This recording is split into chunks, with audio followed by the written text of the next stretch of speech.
I will ask you again. Are you ready for rapid fire? Let's go. All right. So ready. I've got a feeling we'll probably come back to some of that stuff. Yeah, you might. So Marcus Freeman talked a little bit today at his press conference about Jordan Faison's fake punt that was called back. Here is what he had to say. It was not a kicking formation. So if it's not a kicking formation, you have to have 5 guys on a line between the numbers of 50 and 99. We going into the game, we believed that it was a kicking formation. Haven't heard back from the league yet, so we'll see what they say. But it is what it is. Again, we've had this ready to go for about 4 weeks, but it was something I didn't. You tend not to show clips to officials in the locker room. That's not something that is highly encouraged. So, more than anything, you got to explain it, which I explained it to them. Hey, we have a fake punt that we're going to come out of huddle quickly and, snap it. I just want you to know that our guys have to be set. We know all the rules, and we run it. And so I don't want to make a bigger deal than what it is. I'm dang proud of the way our guys executed. I know it didn't count for 7 points, but we're going to celebrate that fake punt. I can't wait to show them because there's been a lot of work put into that. We obviously had it ready. You guys might not know this, but we had it ready for the bowl game. Didn't get a chance to run it, and we brought it back out after Georgia Tech. And for weeks, when you practice something for weeks, the players are dying to run it. Just the opportunity didn't happen. It did this game, and they executed it flawlessly. Had it ready for the bowl game last year. Yep. They run it out of mothballs. He mentioned that in the post-game show. Did he? Yeah. Or in the post-game press conference, I should say. It was kind of an off-the-cuff comment, but yeah, he did mention it at that time. And so there's some people that have some questions based on all of that. Yeah, I mean, so Stymie says, so it was not a jersey number. It number was a jersey issue. Number issue. I mean, it was. He said he still hasn't heard back from the ACC. Right. As of the press conference earlier this afternoon. To me, Vince, none of this is any more clear today than it was on Saturday. It's very clear to me. I mean, I understand why they made the call that they did. It was just a wrong call. So they're saying, so the rule is if you have somebody that lines up under center and then there has to be 5 guys in front of them with jersey numbers 50 through 79. Has to be lineman numbers, right? They didn't line up under center. He lined up as an up back 1.5 yards behind the center. Right. So it's still a kicking formation because James Rendell, the rule also says you have to be 10 yards or more. You have to have somebody back there as a kicker. And they did because James Rendell was back there. And so the referees were wrong. But if he went under center, it would be fine. Well, that's your interpretation, though. My point is, we don't know with any definitiveness if these officials actually did call this right, because we have no actual feedback from the ACC defending. You know what I mean? They said or not the officials told Marcus Freeman at the game that he needed to have 5 guys with numbers 50 to 79. That's what he was told. But it's wrong because... But again, this is still speculation because we have not heard anything. What do you mean? The refs told him that. Why is it speculation? That's what he was told. We have not heard from the ACC, Vince. The ACC has not come out and said they got it right, they got it wrong with any clarification. I get that. But the written rule says it has to be a hand-to-hand snap. That's what the rule says. It was not a hand-to-hand snap. It was a shotgun snap. I get that. So they interpreted the rule wrong. That's where I'm at. Gotcha. So what they told him in the moment. I mean, I think they interpreted it wrong as well. But I think it's just typical conference. Why is it taking the ACC this long? This is a 5-minute look at the thing and figure it out, and right. Come out and say your officials blew the call. Is what I'm saying. If they blew the call, which we all think they did, say it. Take ownership. Take ownership for it. Everybody makes mistakes. Cool. But they debated it for over 2 minutes of real time. I know. I was watching when it happened on my computer, and it's what is going on right now? If you have to think about it and talk about it for that long, pick up the flag, man. Pick it up. Like they could have fixed it right then and there, picked up the flag, called it a day, and none of this would have been a problem. You know what I mean? And it really comes down to officials not knowing the rules and like interpreting, sort of like inserting their subjectiveness into this, like, well, I think it's this. Well, I think it's that kind of thing. And I completely agree with what you're saying. He was not under center. He was correct behind center, and the whole thing. So there's a million fake punts out there on record where the ball gets snapped to the up man and it's a fake punt. That's essentially what they did. They just moved him a little bit closer than other one. That doesn't matter. That doesn't matter as long as he's not under center and it's a hand-to-hand snap. That's the only thing that would have made it illegal, and it wasn't a hand-to-hand snap. So just admit you're wrong, man. Just admit you're wrong, ACC. It's okay. And it was very late flag, by the way. That's the other problem I have with it, too. That flag came as he was crossing the goal line after a 70-plus yard kick. And again, run. It's like some guy, and, like, who knows if there was some guy up in the booth going, I think that, you probably need to throw a flag here because of the, that kind of thing. And it's just the ACC officiating has been beaten up so badly this year. And, like you look at how they've, like, look at some of those, like the 8 minutes or whatever it took for that replay in the Miami Virginia Tech game. Yeah. Like that they never should have overturned. And then they did. Correct. The call on the field. And it's just game after game after game. I know. And I know. You just do yourself zero favors. It's rough. Okay. So, excuse me. Mm-hmm. Game etiquette kind of become a topic of conversation the last couple of games. Last week, we talked a little bit about Todd Blackledge's comments, about what Marcus Freeman and Notre Dame should or shouldn't be doing in the fourth quarter and, play calling and all that kind of stuff. And then Virginia's timeout late in the game this week also came up. So I asked Marcus Freeman today his philosophy on, how things generally should be handled in those kind of situations late in the game. I never want to embarrass anybody. If you're an opportunity to, if I feel like we're an opportunity to embarrass somebody, I never want to do that. I got a lot of respect for the other coaches in this game, but also, want to get work for whoever's in the game, right? And if these guys are in the game, I want to get work for them. If a guy that doesn't play a lot is in the game, let's give them opportunity to have success. We don't have to run the ball every play. If we need to throw the ball. It's the same thing with our defense. Like, I'm not mad at coach for calling a timeout. Don't disrespect our guys by taking it easy on them, right? Like, the greatest respect you can do is give it everything you got as an opponent, right? And it's okay. It's great teaching. I can't wait to watch those 10 plays with the guys that don't get a lot of opportunities to play a meaningful, game-like plays. And so I have no problem with them calling a timeout, and it's a great opportunity for us to teach from those plays that happened during that series. All right, so we touched again, Vince, on some of this kind of stuff last week. Did anything stand out there that you want to talk about? I mean, he generally always takes the high road when he's in these press conferences, and I'm sure in the moment he was annoyed when Virginia took that timeout. I was annoyed because I was ready to, let's wrap this thing up. But at the end of the day, it's Notre Dame's job to stop Virginia, and it's Virginia's job to try to score. Like, I really. Right. At the end of the day, I see it from both sides, right? If I was a coach on Notre Dame's side, I would be annoyed that they called timeout.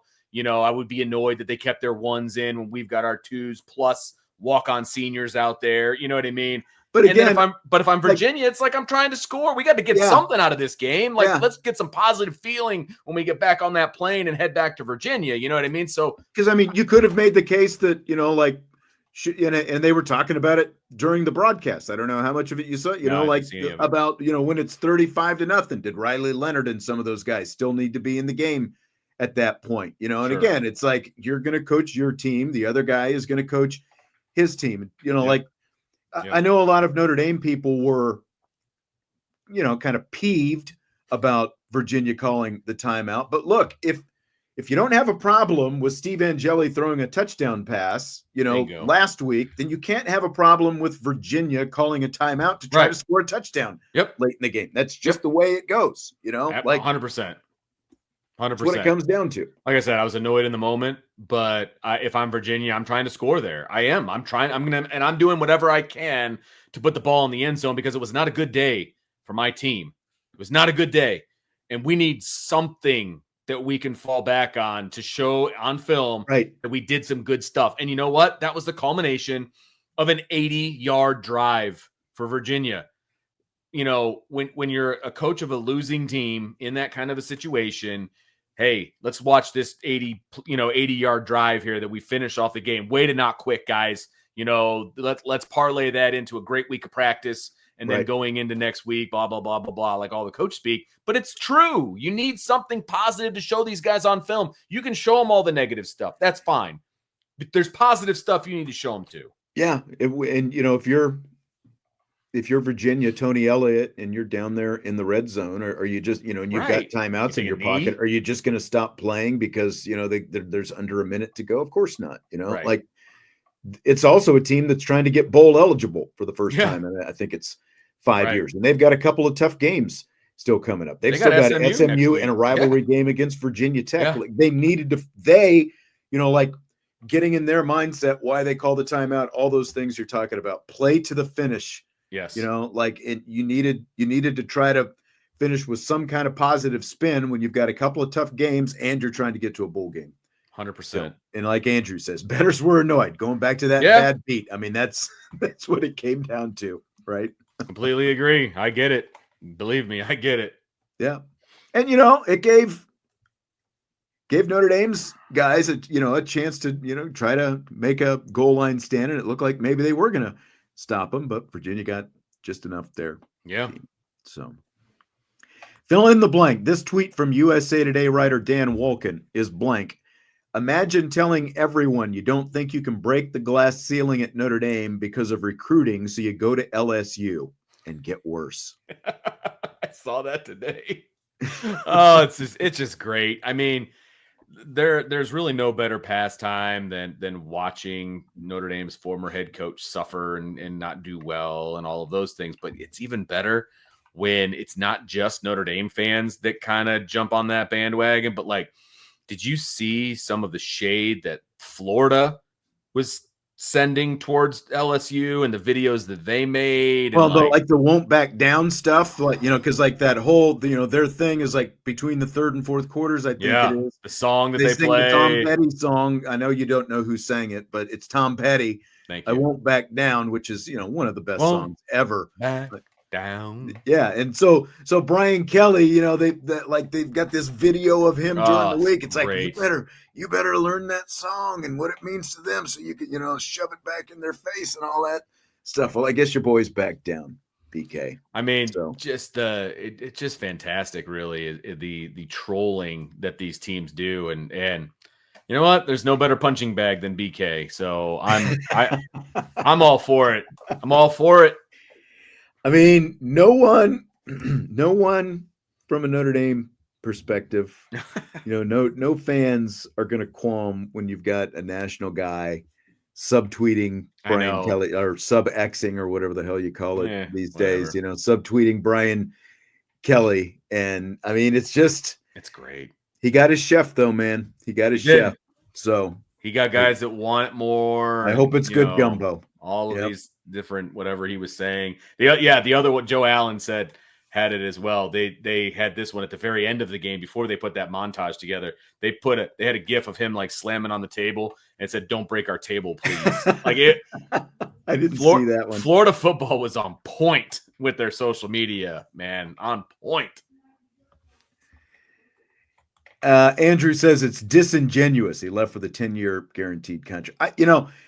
I don't think Brian Kelly, he didn't get a 10-year guarantee here at Notre Dame, but if he wanted to stay, it's not like Jack Swarbrick was going to push him out the door. He obviously had just become Notre Dame's all-time winningest coach. It's not like Jack Swarbrick was going to push Brian Kelly out the door. He basically just, told him, look, like you keep asking for all this extra stuff. How about you go out and win some big ones, And I don't And he think that's didn't. asking too much. Right. And so, like, you can say it's disingenuous all you want, but Brian Kelly still felt like he was hamstrung here at Notre Dame at the end of the day. So you can talk about the 10-year guaranteed contract, which he got. That was part of it.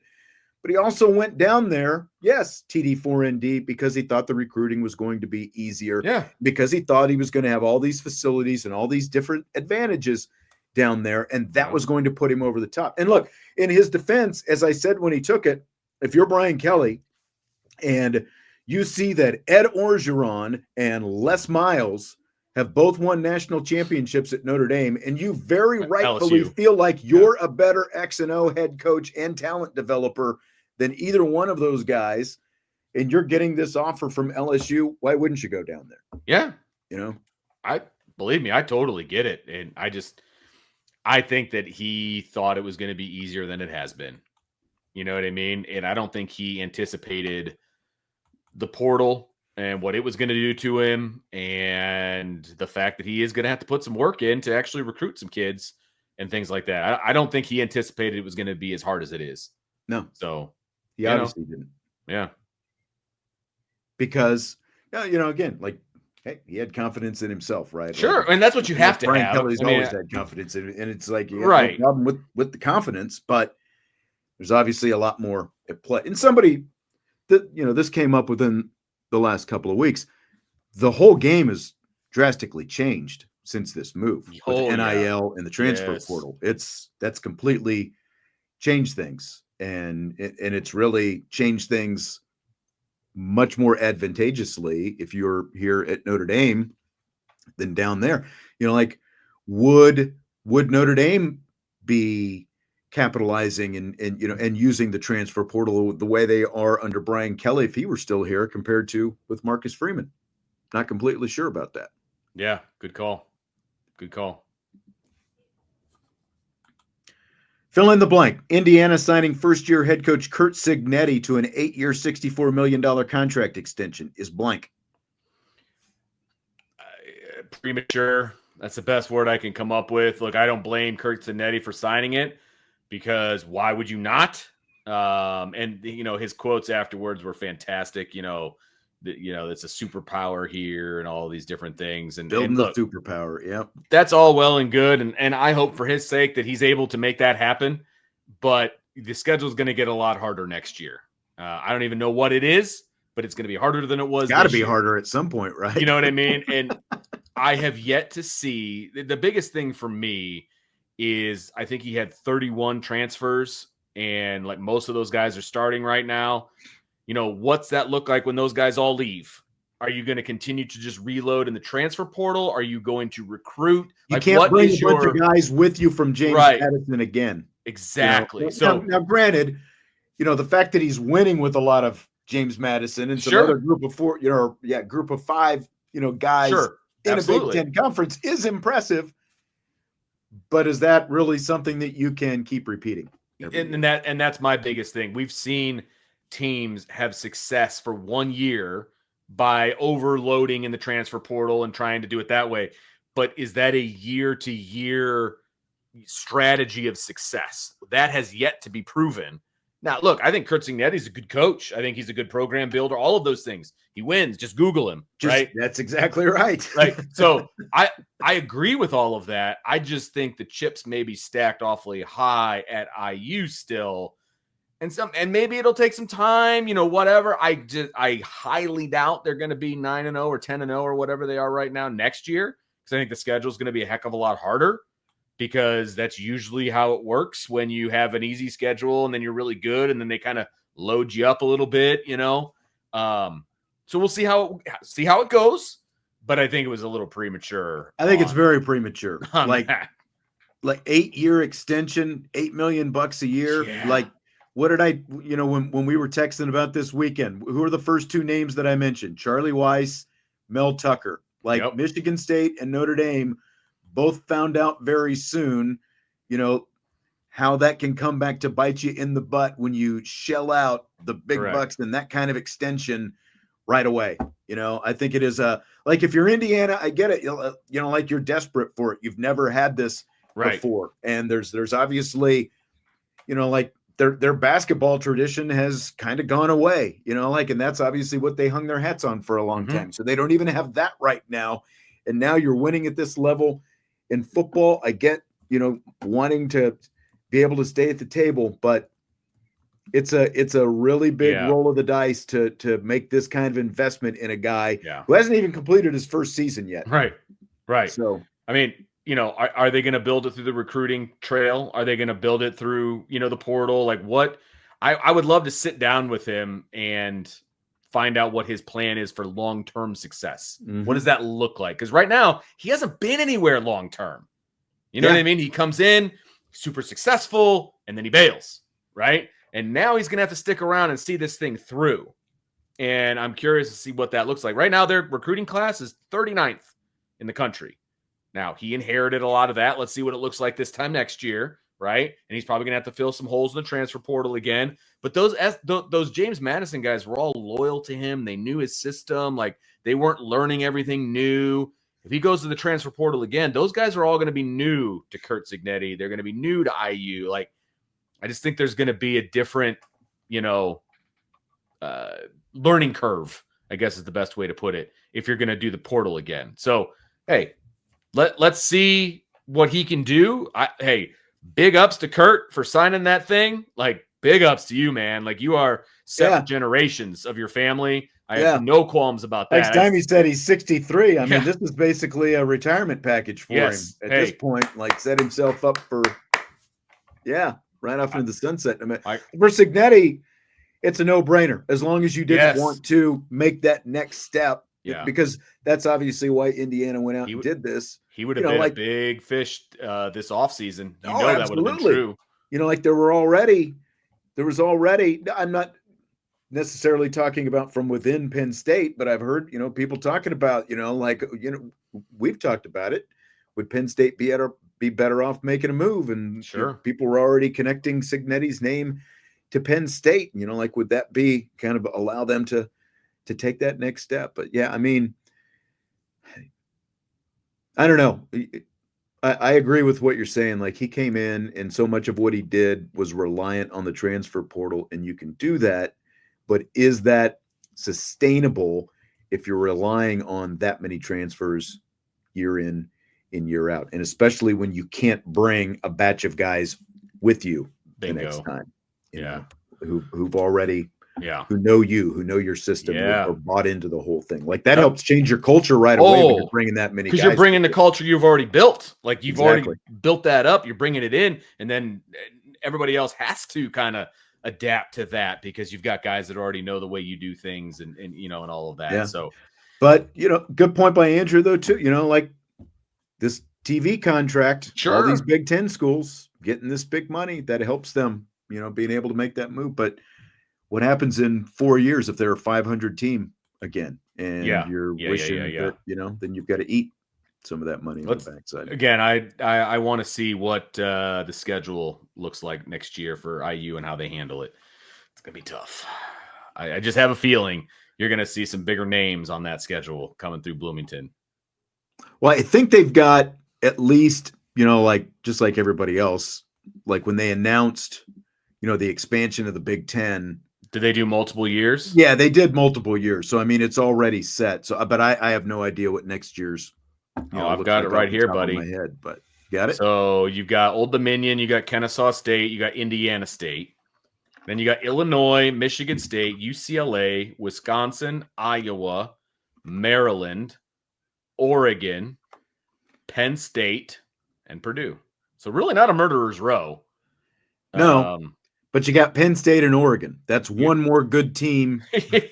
Like most of the schedule is exactly what they played this year. True. And then you've got 2 tough games, which really it's one more than this year. I think Michigan State will be better next year than they were this year. This is the first year under a new head coach, but that's not a murderer's row. You're right. I mean, so they could make some noise next year as well. It's definitely possible. And I'm looking at 26. It's not a whole lot harder, to be perfectly honest. They got Ohio State again, then USC, Michigan, Washington. So I don't know. Look, it's not this year's schedule. Still going to be harder than this year's. Maybe he can build something up down there, which would be awesome if they did. Hey man, I'd love to get Notre Dame IU. I think that would be a fun game. So we're going to get it here in a few years. There's a home and home already. Is there coming up? Okay. So I can't remember what years it is, but it's not that far away. We're going to see that within the next few years. We're going to see that. So bring it on, baby. Freeman Cignetti, baby. Yeah. Let's go. Scale of 1 to 10, Vince. What is your confidence that Colorado two-way star Travis Hunter is going to win the Heisman? It's pretty high, actually. It's like a 9 or a 10 or I'd say an 8 or a 9. I'll put it that way because you never know what's going to happen in the last couple of games. I just don't know how you can keep a guy like that who's significant impact on both sides of the ball for a team that is going to be probably playing in their conference championship game, and who knows what happens after that. And obviously the votes will be in by then. I get all of that. But I think the votes are probably due after conference championship weekend. So they could be a bowl. Yes. Or, I mean, they could be in the playoff. They could be a first round bye situation. And he's a starter on both sides of the football. It's a significant contributor, if not the best player on the team, which I think he is. I don't see how it goes to anybody else because the argument's always going to be, okay, maybe he's got better offensive numbers, but he's not locking down the number one receiver on the other team.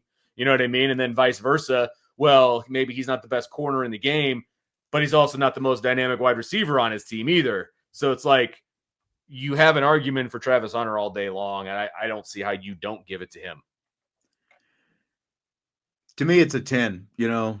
I think he's pretty much locked it up. The only thing that I think was going to keep him from winning it this year was I didn't think that Colorado was going to be this competitive, like from a team standpoint. And I thought that they were going to be at best about a 500 team and probably sub 500 team. And that would kind of, prevent the shine from really finding him. But when they're in contention, they obviously have a good chance to at the very least, they should be in the Big 12 championship game at this point, unless my guys play spoiler once again and knock Colorado off this weekend. They control their own destiny. I think they're the only team in the Big 12 that absolutely controls their own destiny for the rest of the season in terms of getting into the Big 12 championship game, winning the Big 12 championship game, and obviously having a chance to be a playoff team. Because remember, they've got 2 losses, but only one of them is in conference play, so like they hold tiebreakers. And so like him doing what he's done, he's got over 900 receiving yards, 8 touchdowns, and 3 interceptions. He's playing elite on both sides of the ball. I don't think there's anything that's going to prevent him from winning the Heisman Trophy. Yeah. So it's a 10 out of 10 to me. I don't know how anyone, could not vote for him as the Heisman, like playing the amount of snaps. We went through that, I think, last week, right? Like, come on. No, I just don't like I said, you can find guys that are maybe better offensively. You can find guys that are better defensively, but you're never going to find anybody that's as good as he is on both combination sides of the ball. Doing both. Yeah, exactly. You're never going to do it. Never going to happen. So this is just an anomaly year. And I know the kid at Boise State's really good. I know that there's other great players out there, but this is an anomaly year with a kid like this who can do it on both sides of the ball. It's tough sledding for anybody else to even hold a candle to him. You just, at this level, 2-way players obviously died a long time ago. Yeah. And like you said, there's probably somebody who's, a better pure DB. There's definitely, there's somebody who's a better wide receiver, but nobody to be able to perform and just playing the sheer volume. Yes. And then when you look at the numbers that he's put up and how he's played at the same time is just crazy. Well, and they need him on both sides of the ball to play as much as he does. If there was no number 12 for Colorado, they're not as good as they are right now. They're not. And so if you want to, however you want to rank, like however you want to use the Heisman, like MVP, most valuable to their team, most talent, whatever metric that you want to use, he kind of checks all those boxes right now. He's extremely important to his team, and he does all this stuff at a high level. So, yeah, I mean, And Stymie says he plays for the last man who played both sides of the ball. Yeah, but Dion didn't play both sides of the ball like Travis Hunter did. No. He was in every once in a while at receiver. But he was a great return man, though. Too, yes, if you add return man, I agree Yeah. with you. But he was not a significant offensive player like Travis Hunter is. Like, not even close. And I'm not trying to shoot you down, Stymie, in any way, shape, or form. But we've never seen anything like this in modern day football. No, not even close. Yeah. Not even close. Right. Charles Woodson was a two-way player. He barely played any offense. Right. Because obviously, like what Dion had, and, like the Bo Jackson was the other sport, like adding the other sport to it. But in terms of playing both sides of the ball and just, again, just the sheer volume and what you're putting on your body because it's like you're playing receiver and cornerback, just the condition that your body has to, like, those two positions are the guys who are running around the most on every single play on the field. And it's just phenomenal what he's done. Desmond Howard is another good two-way player. But again, I think like most of his impact obviously came as a receiver and a return man. Right. As opposed to, playing pure defense and that kind of thing. But hey, there's only so many of them. Right. So the Bears are now 4-6 with 4 straight losses after falling to the Packers. Vince, you're on record, very anti-Caleb Williams, I know. But if you were going to put the blame for this season on a pie chart between Williams, the head coach Matt Eberflus, and the general manager Ryan Poles, how you divvying this up? Oh, I mean, Poles has got to be number one. He's the one that drafted Caleb Williams in the first place and hired Matt Eberflus, right? Yeah. So it's got to be 50%. And made other draft decisions. Right. And decided not to go with offensive linemen high in the draft. So that was an obvious mistake as well. So he's like 50 to 60%. Matt Eberflus would be the next big chunk. So let's say we're going 50, then it would be probably 35 to the head coach. And then what is it left over? Like 15? Yeah, would go to Williams. I mean, he hasn't played great. He was getting better, but I feel like with the way the team is trending, his attitude is starting to stink up the joint a little bit. And that was what I was worried about in the first place, to be perfectly honest with you. There was a stretch there where, okay, he's starting to play well. Okay, maybe I can get on board with this kid. But now that they're losing in like dramatic fashion, his attitude is not what I would like to see. So I just felt like that was inevitable if the Bears weren't going to be good.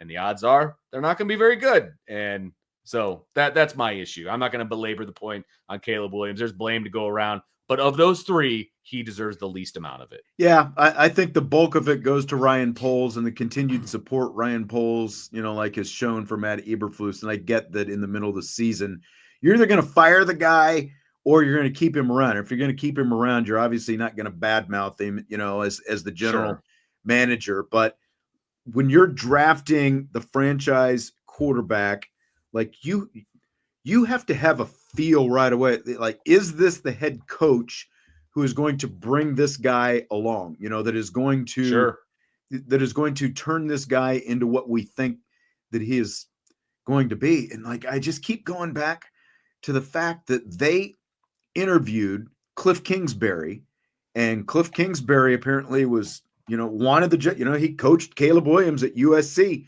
last year, and they said no to Cliff Kingsbury. They brought in Waldron instead. And in the meantime, Kingsbury, because, and I'll admit, I was on the fence for the last few years about Cliff Kingsbury because his wagon was essentially attached to recruiting and coaching Patrick Mahomes back at Texas Tech back in the day. And that's, kind of where Kingsbury's star started rising. But I mean, I think it gets lost in the shuffle that Williams had a really good offensive season last year. It's just that USC's defense was so historically bad, that USC was bad. And but you had a chance to match this guy up with a really good offensive coach. And look at what, Kingsbury has done with Jaden Daniels out there in Washington with much less talent around him. So, but again, like all of that starts with the general manager and the fact that, the general manager kept the head coach, made the decisions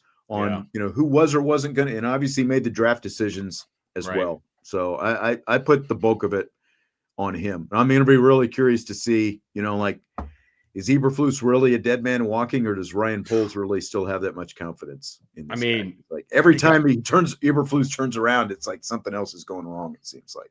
It's like they already got rid of the offensive coordinator. Like there's not much left at this point, as far as I'm concerned, before you get rid of the head coach and just start over from scratch. DK just likes to rub some salt. No, actually, TD4ND, there was no Cowboys quit. Like, Jesse's gone. We pretty much saved the Cowboys talk for when Jesse's here. We can commiserate at the end tomorrow, and I don't even know like how much is worth commiserating. Who's worth the Bears or the Cowboys? Right now, it's the Cowboys. Like, yeah, I mean, the Bears at least have 4 wins. Yeah, which not saying much. But I mean, look, right now, I don't know how many the Cowboys have right now. Is it 4? They might have 4 3. themselves. They 3? have 3. Is it 3? Yeah, they're 3-6. I'm already that detached. Once Dak got hurt, it was like, oh, okay, here we go. I mean, I'm all in for shooting for that as high a draft pick as possible at this point.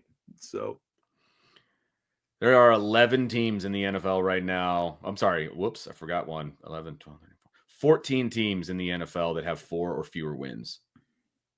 Wow. Just FYI. So that's a lot of battling for those. That's what I'm saying. Top spots. This is what I'm saying. So Notre Dame is not battling for the number 1 pick at the moment. If they continue to lose, then that might be a different conversation. Bears? Is that what was? I didn't say you that. You said Notre Dame. Yeah. Oh God. No, I meant the Bears. They're not battling for the number 1 pick at the moment, but they're in the neighborhood. But there's 14 teams with 4 or fewer wins, which is crazy. Wow, crazy.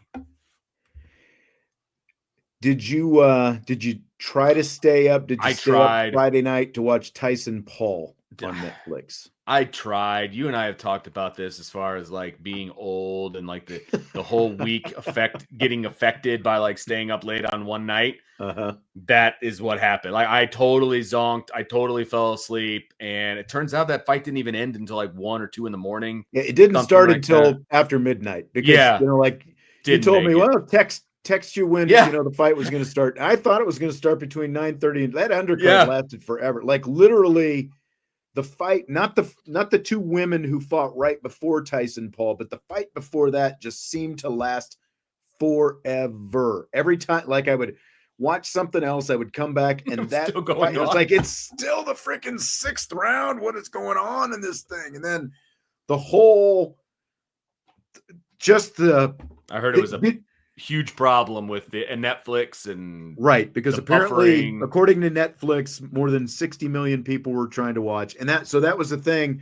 Like it kept like I was in there watching some of the undercard, and other people in the meantime were tweeting about how horrible, like I can't get in, it's spinning, it's buffering and all this different stuff, and I'm like, man, what's going on with them? Well, the next thing I know, mine freezes up, of course. And so I would exit out, I would come back in, I would watch for maybe, like 5 to 8 minutes, and then it would freeze up again. And, like it did that during the Martin, the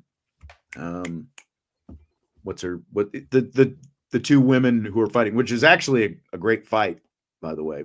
I heard that one was the best. Arroyo, was that her name? It was, it was a great fight. And the woman had the cut over her eye and all that stuff. And so it kept freezing up. And then, so the fight that fight ends and, they were filling time, like with a on-site broadcast and that kind of thing for a while. And I think a lot of people probably left and were going to come back, and because it kind of got better for a little while.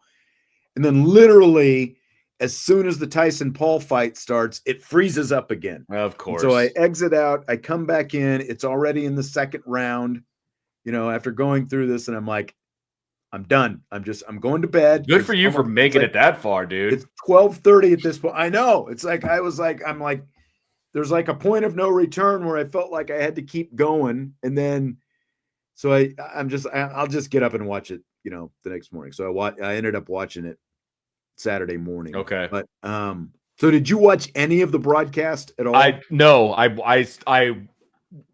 saw the highlights, that kind of a thing. I saw everybody's comments about how they pretty much feel like they got swindled and, it was a staged situation. And I don't know all about of these staged. different things.